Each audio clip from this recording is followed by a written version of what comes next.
Hi friends, ఎలా ఉన్నారు? Welcome to our channel Parvati ముచ్చట్లు. పంచమ వేదంగా కీర్తించబడుతున్న మహాభారత కథను తప్పనిసరిగా ఎప్పుడోకప్పుడు వినే ఉంటారు. మన పెద్దలు తింటే గారెలే తినాలి, వింటే భారతం వినాలి అంటూ జీవితంలో ప్రథమ స్థానాన్ని ఇచ్చారు. మహాభారత యుద్ధంలోని ప్రతి అంశానికి సంబంధించిన కథలు ఉన్నాయి. మహాభారత యుద్ధంలో అనేక సంఘటనలు జరిగాయి. అవి నేటికి ప్రజల జీవన విధానానికి విద్యావనరుగా మారింది. ఈ యుద్ధం ముగిసిన తర్వాత యుధిష్ఠిరుడు తన తల్లి కుంతికి శాపం ఇచ్చాడు. అయితే పాండవులు తమ తల్లి కుంతీదేవిని ఎంతగానో ప్రేమిస్తే యుధిష్ఠిరుడు ఎందుకు శాపం ఇవ్వాల్సి వచ్చిందో ఈ రోజు మనం తెలుసుకుందాం. మహాభారత యుద్ధంలో గెలిచిన తర్వాత యుధిష్ఠిరుడు యుద్ధంలో మరణించిన తన కుటుంబ సభ్యులకు, బంధువులకు ఆత్మశాంతి కోసం ప్రార్థనలు చేస్తున్నాడు. అందుకోసం దాదాపు 1 రోజులు గంగా తీర్థంలో ఉన్నాడు. ఈ సమయంలో యుధిష్ఠిరుడిని ఓదార్చడానికి చాలా మంది ఋషులు వచ్చారు. అందులో దేవఋషి నారదుడు వచ్చి యుధిష్ఠిరుడిని ఇలా అడిగాడు. దుర్యోధన్ని ఓడించి రాజ్యాన్ని సాధించుకున్న తర్వాత కూడా నువ్వు సంతోషంగా లేవు కదా అని అడిగాడు. యుధిష్ఠిరుడు నారదుని ప్రశ్నకు సమాధానమిస్తూ, ఈ యుద్ధంలో నేను విజయం సాధించాను. అదే సమయంలో మన దురాశ కారణంగా మన సొంత బంధు గణాన్ని చంపినందుకు నేను చాలా బాధపడుతున్నాను. అభిమన్యుడి మరణం వల్ల ద్రౌపది పడిన బాధ చూసిన తర్వాత అనేక మంది యోధులను చంపి దక్కించుకున్న ఈ విజయం నాది అని నేను భావించను. కర్ణుడు మా అన్నయ్య అన్న విషయం మా 5 అన్న తమ్ములకు తెలియదు. అయితే కర్ణుడు మా అన్నయ్య అని తెలియకుండానే సొంత అన్నయ్యనే చంపేశానని పేర్కొన్నాడు. యుధిష్ఠిరుడు నారదుడి ముందు దుఃఖిస్తుండగా అతని తల్లి కుంతీదేవి అక్కడకు వచ్చి ఓదార్చడం ప్రారంభించింది. తల్లి కుంతి మాటలు విన్న యుధిష్ఠిరుడు ఆగ్రహించి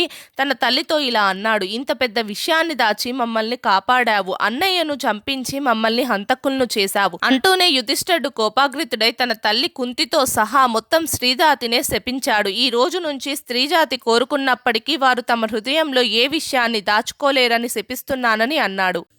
మా వీడియోస్ కనుక మీకు నచ్చినట్టయితే మా ఛానల్ని లైక్ చేయండి, షేర్ చేయండి, అలాగే సబ్స్క్రైబ్ చేసుకోవడం మాత్రం అస్సలు మర్చిపోకండి. మరిన్ని ఇలాంటి వీడియోస్ కోసం మా ఛానల్ని ఫాలో అవ్వండి.